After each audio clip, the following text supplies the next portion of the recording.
In today's video, I'm going to teach you how to sum a column in Notion quickly and easily.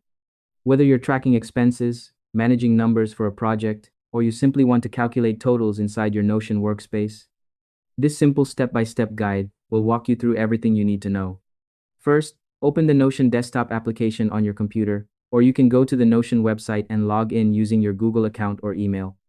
Once you're inside Notion, create or open an empty page where you want to work with your data. Make sure to follow along carefully so you don't miss any small but important steps. Next, we need to create a database because the sum feature only works inside databases in Notion. Click anywhere on the page, type /database, and select inline database from the list. As soon as you do this, you'll see a table appear on your page.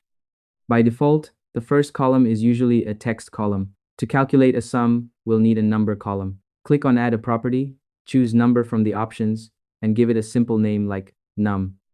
This column will be used to enter all the values you want to add together.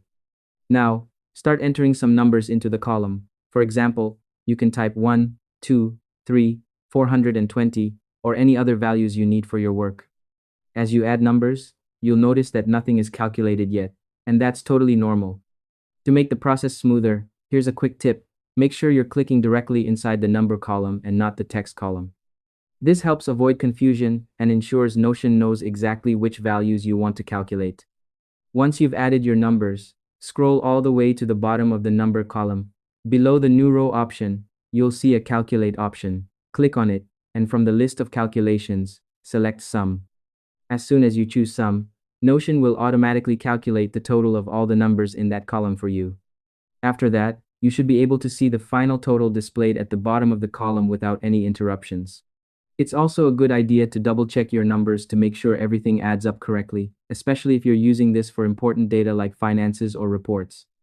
And that's all there is to it. By following these simple steps, you'll be able to sum a column in Notion easily and efficiently using either the app or the website. Thanks for watching, and I hope you found this tutorial helpful.